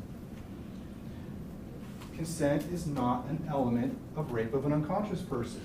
The third element here is that the victim was unable to resist because she was unconscious of the nature of the act. She was not aware of what was happening. She had 3 beers, she was tiny, she was tired, she was feeling buzzed, dazed. She even described how she was splashing water on her face trying to come to as best she could. And while she did that, what does the defendant do? He's banging on the door telling her to hurry up. What was he planning to do? That her last waking memory is being on that couch, and then she's being penetrated from behind by the defendant. She has given you direct evidence that she was unconscious of the nature of the act. Lastly, The last element is that the defendant knew that the victim was unable to resist because she was unconscious of the nature of the act, right? Of course he knew that she was unable to resist. How did he get her upstairs? How did he get her into that bed? How did he get her face into the crotch of Matt Vaughn? He knew that she was unconscious of what was happening, that she was not aware, knowing, voluntarily acting. A woman is unconscious of the nature of the act if she is unconscious or asleep or not aware that the act is occurring. And that's the evidence that's been provided, and there's been nothing to contest that, right? So then the defendant is guilty of rape of an unconscious woman. He's also guilty of forcible rape of that same woman because when she regained consciousness, she fought back and he continued to rape her. And he turned her and changed the position and raped her further. The defendant is guilty of both crimes against Jane Doe 4. And how do we know that Jane Doe 4 isn't some Johnny-come-lately coming in at the end of things trying to make this all up? Well, you heard the actual evidence of the conversation that took place, and it was caught in real time, because in the digital age, we have a track record of the information that's shared between Jane Doe 4 and Nicole Edwards. And the first thing she says to Jane Doe 4 when she sends her that link to the article that caused her that shock and that harm and that trauma that she had to relive was, "Never said anything because I thought it was always my fault," as she told you from the witness stand. But I remember screaming, "No, no, I can't, Nikki. This is truly bringing me to tears and freaking me out." What's Nicole's very first response? "I do remember. I do remember." This happened, ladies and gentlemen. Nicole Edwards' response to her is independent evidence from the testimony of Jane Doe 4 that shows he's guilty of what he had done. I hated that we never said anything. I'm so glad they finally got him. Jane Doe 4, you have no idea the feelings I'm having right now.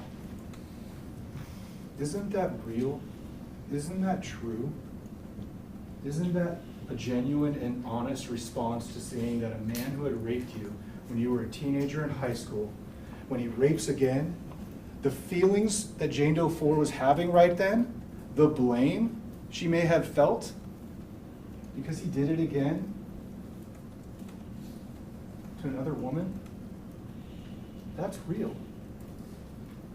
And that hurts. And you saw that play out. And you saw that authentic reaction that she had to come forward because she had information about what he'd done in the past. And then you also heard from Brandon Guillermo and her husband with vague details, but the circumstances under which she told them that a man named Kellen had raped her, had sexually assaulted her, those all make sense too, right? One, she's having nightmares when asleep in bed with her live-in boyfriend, and she awakes, and he's saying, "What's wrong? What's wrong?" And she tells him. That's nearly a year afterwards. And then years later, with her husband, they're talking about prior experiences, and she tells him, "No, I was raped. I was assaulted by a guy named Kellen." Ladies and gentlemen, all of that predated any outside information about other acts by the defendant. And all of that is independent evidence that corroborates Jane Doe number 4. But not only does that corroborate Jane Doe 4, but the identity of the assailant itself is conclusively proven with the photograph that she has. And maybe you thought initially, that's kind of strange. Why would you keep that? Wouldn't you want to get rid of that and purge that from your memory? Well, what else rings true about what she said? I wanted a reminder that even when you feel safe, anyone can hurt you.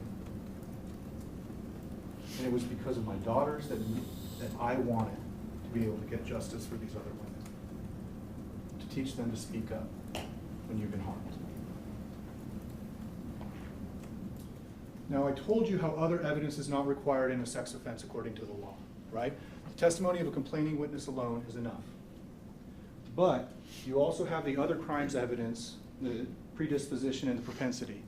So the fact that this happened with Jane Doe 4, as well as it happening with Jane Does 1, 2, and 3, that's all propensity evidence. It shows that he is inclined and willing to commit these types of offenses. But as it relates to Jane Doe 4, there's a special allegation that the court read to you yesterday. It's going to be contained on the same verdict form. Jane Doe 4, if you find him guilty of the forcible rape and the rape of an unconscious woman, once you've found him guilty of that crime, you write in guilty on the verdict form, there are two special allegations. The first is whether or not there is independent evidence that clearly and convincingly corroborates Jane Doe 4's testimony, right? And that's what I was just referring to. His prior statements to Nicole Edwards, to Brandon Guillermo, and to her husband Troy M., the photograph, and the other acts evidence. Independent evidence is defined as separate and apart from Jane Doe 4's testimony. So all the testimony from the other witnesses and her prior statements and the text messages to Nicole Edwards is separate and apart from her testimony. It may include evidence of the defendant's sexual misconduct against a separate victim. So if you find that he committed the crimes against Jane Doe 2 and Jane Doe 1, or even Jane Doe 3, you can find that that sexual misconduct is independent evidence that he committed the rape of Jane Doe number 4 back in 2003. That's what the law says, and that's what you're allowed to do in order to make sure that justice is had for every one of his victims. Now, it goes further, and it says that such sexual misconduct, if believed by you, may, on its own, standing alone, constitute independent evidence that corroborates the victim's allegation. So if counsel gets up here and they argue to you that, well, you can't really believe everything that Jane Doe 4 said, it's just an allegation. Well, maybe she said it before, but it's the same allegation that she's testifying to. That's not the state of the law. The law says that even the other acts evidence by itself is independent evidence of Jane Doe 4's rape. Clear and convincing evidence, it's a different standard of proof that the judge instructed you on. It's less than beyond a reasonable doubt, and it's more than a preponderant standard, which simply means more likely than not. Ladies and gentlemen, Jane Doe 4's rape has been proven beyond a reasonable doubt, and there is independent evidence that clearly and convincingly corroborates the allegation. All of the other acts, all of the prior statements, the photograph that was provided in the text messages that were read into evidence confirms and corroborates that. That special allegation only applies to Jane Doe 4, all right? But there's an additional allegation that applies to Jane Doe 4 as well as Jane Does 1 and 2. It's an important allegation, and I labeled it the multiple victims allegation. That's the way the instruction reads. If you find the defendant guilty of 2 or more sex offenses, whether they be against Jane Doe 1 or 2 or 4, 2 or more sex offenses, as charging counts 2, 3, 4, 5, or 7. That would be the forcible rape of Jane Doe 1, the forcible oral copulation of Jane Doe 1, the forcible rape of Jane Doe 2, the forcible sodomy of Jane Doe 2, and lastly, the forcible rape of Jane Doe 4. If you find him guilty of 2 or more of those offenses, you must then decide whether we have proven the additional allegation that those crimes were committed against more than one victim in this case. This is the easiest legal instruction you've received.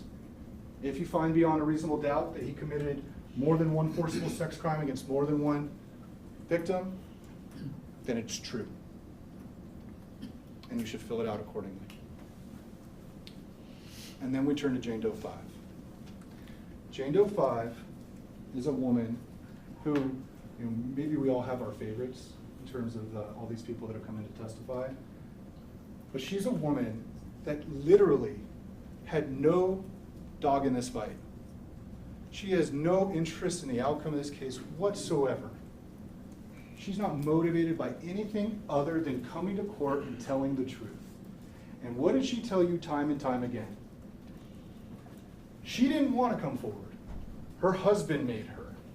She was afraid. She was trembling. She even said she was petrified by this man.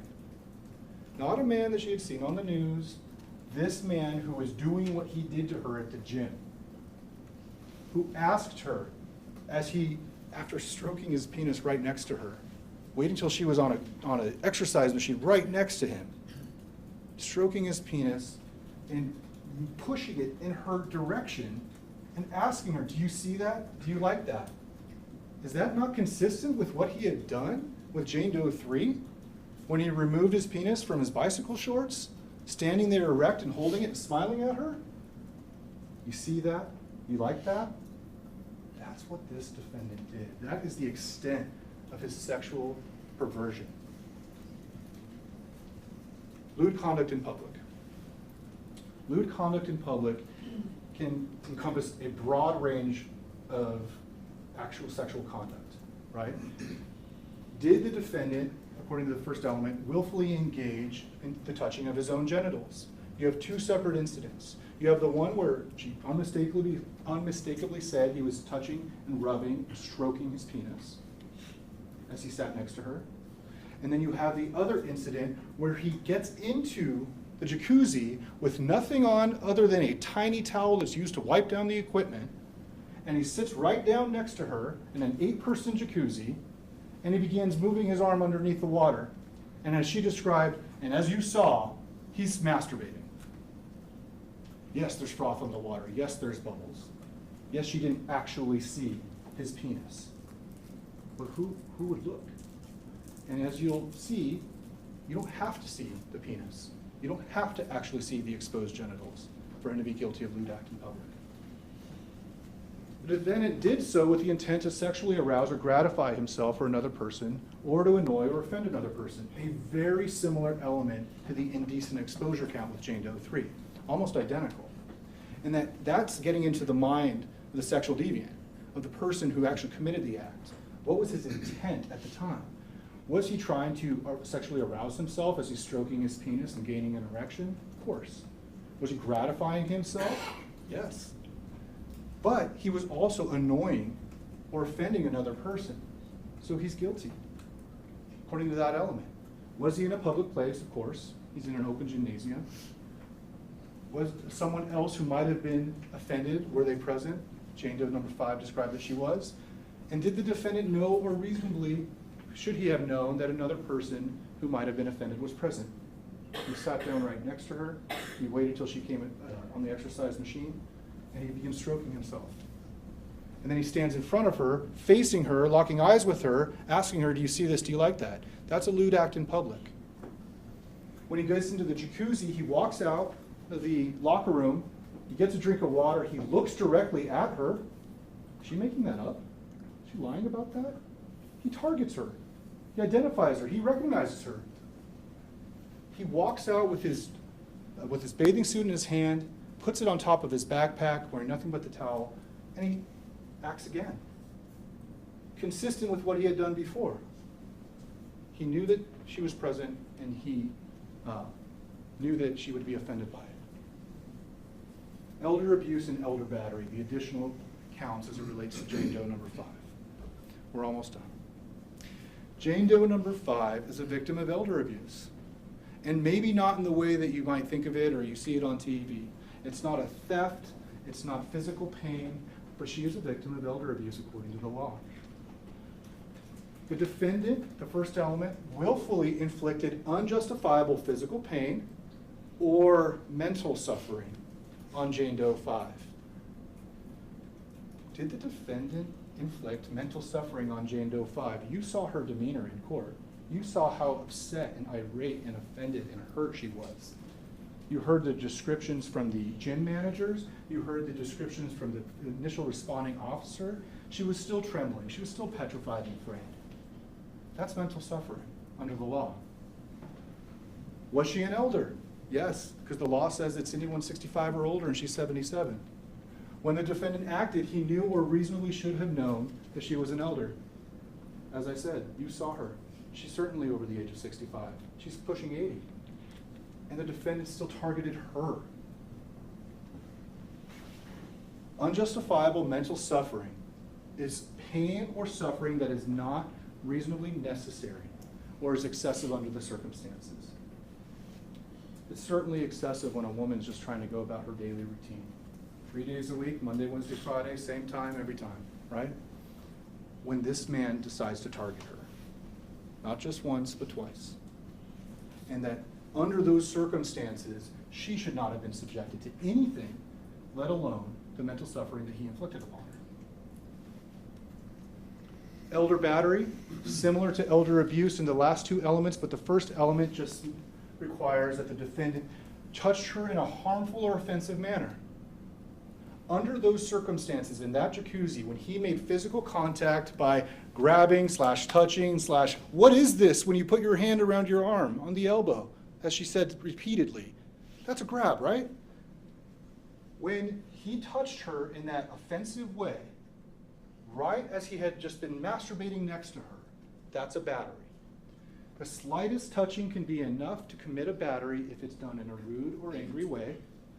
Oh, certainly it's been done rudely. Making contact with another person is enough in itself. The touching does not have to cause pain or injury of any kind. So, Jane Doe number 5 is the defendant's last, most recent victim. She's a victim of multiple lewd acts, elder abuse, and elder battery.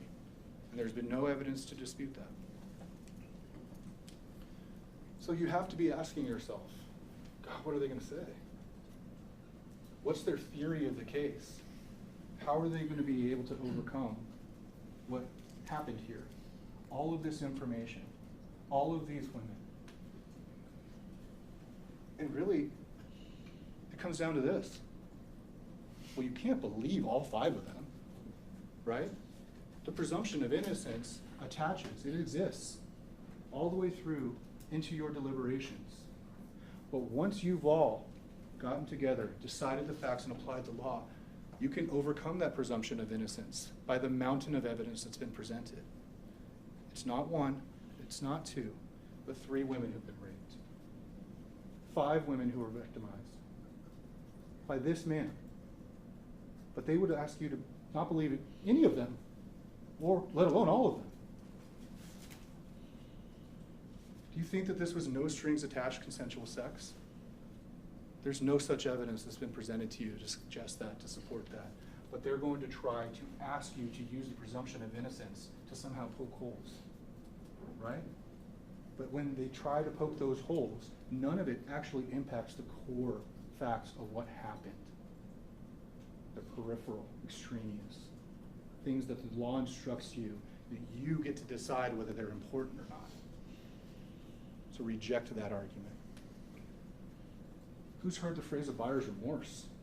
Is that what this is? Well, you know, I was interested in him at the beginning of the night, and then the next night I had that feeling of maybe I shouldn't have done what I did. There's no evidence whatsoever that that's what happened. Each one of these victims has said consistently that they were threatened, that they were afraid, that they were going to be killed. Jane Doe's 1 and 2. Jane Doe 4, that when she regained consciousness, he was forcibly raping her. Jane Doe 3, she didn't know who had done this, but she was certainly upset and offended by it. And Jane Doe 5, again, didn't know until she and her husband got together afterwards, and in a conversation with the managers, they figured it out. But before that, she had no idea who had done this. Just a man who targeted her while she was at the gym. There is no motive that's been established for any one of these victims. Even when they have made that lame attempt to call back Summer Foster, you say, well, did you create a GoFundMe account? Is this the one that you created? Yes. Did you ask for $50,000? Yes. Why? Notice they didn't ask that. I needed to help my mother. I wanted her to be able to get away from where this had happened to her, to get away from the man that raped her. Ladies and gentlemen, there's been no motive established. Notice also that not a single shred of evidence suggests that any one of these women is after the defendant for his money. There's been no evidence presented about that because it's not true. Ladies and gentlemen, reject these defense theories. What is their theory on Jane Doe 3? It wasn't me.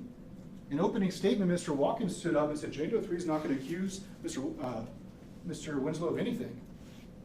She doesn't have to. We've proven that it was him. We've proven that he did this. We've proven that he was there that day. Ladies and gentlemen, what's the theory that they have? Jane Doe 4, to go through the hell that she did by coming forward and talking about what he'd done. What motivates her? Are they going to argue that because she consented 2 weeks prior to sex, that means that she had to have consented the second time? How does that make sense when she described that the first consensual act where they were kissing, they were being amorous, they had been flirtatious earlier, that ended abruptly when she put a stop to things? When the same person, Matt, came into the room and she stopped Mr. Winslow. Was she going to consent the next time when Matt was in the room? When perhaps even others were filming it? Was she going to consent? That's what they'd like you to believe, but that's not what's been proven through the course of the evidence. There's no evidence to support that theory. She has told you that she stopped things the first time, and she told you that she did not consent the second time. So that's what it amounts to, right? They must all be liars. Every single one of them. Every woman that you listened to over the last 2 weeks, they must be lying to you, and they must be incredible actresses as well. Can't believe anything that they've said. Or at least maybe not some of these things on the periphery, so then you shouldn't believe any of the other stuff, right? Come on, ladies and gentlemen, use your common sense. Reject that theory because it's unreasonable. It is completely unreasonable to believe that every single one of these women has come to court and gone through what they've gone through to tell their story for a lie. And how do they possibly explain Jane Doe 5? They're going to call her a liar? Or maybe she was just so mistaken about what he was doing when he thrust his erect penis in her face saying, do you see that, do you like that? It was just a huge misunderstanding, right? This case is not a he said, she said.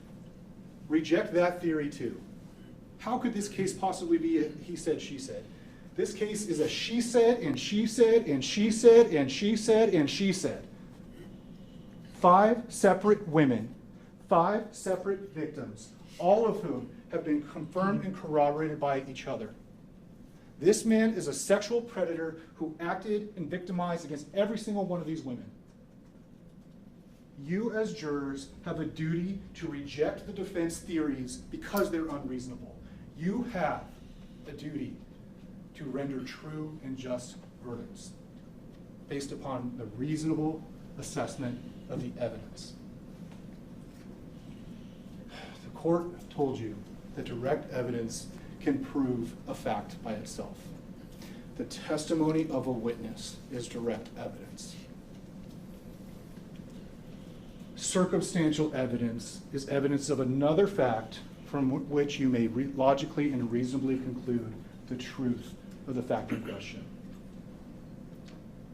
All of the other acts is circumstantial evidence that corroborates and confirms the truth of what the direct testimony was from each victim. Both are acceptable and reliable to prove elements of a charge. And the court instructed you, when considering circumstantial evidence, you must accept only reasonable conclusions and reject any that are unreasonable. And that's why you have the duty to be reasonable and the duty to reject the defense theories, because they are unreasonable.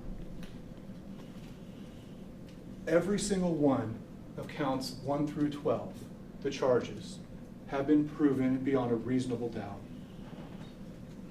You, every single one of you, have the awesome authority and privilege to be able to render a guilty verdict and give justice to Jane Doe 1, Jane Doe 3 and Jane Doe 5, to show that they were victims of the crimes that are alleged related to each of them.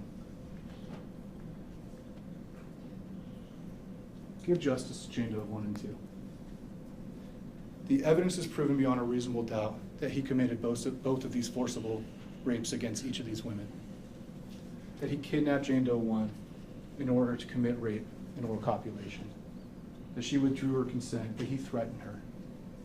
Find him guilty of all of those crimes for Jane Does 1 and 2. And lastly,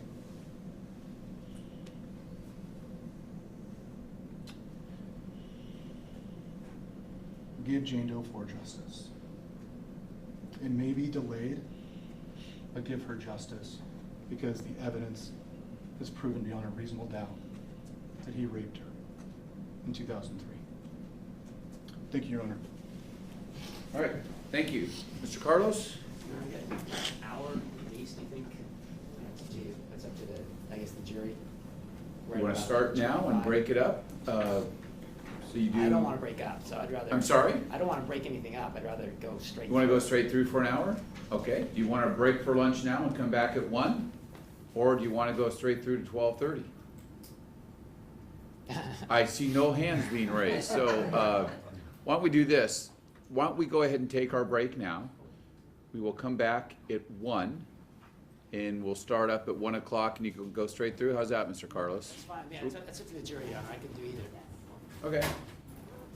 Well, we sat through an hour and a half, so why don't we go ahead and do that? Mr. Owens, you know how long your rebuttal will be? Depends on how long this goes. Okay. So, 2 hours. so we'll go ahead and do that. We'll go ahead and take our break now.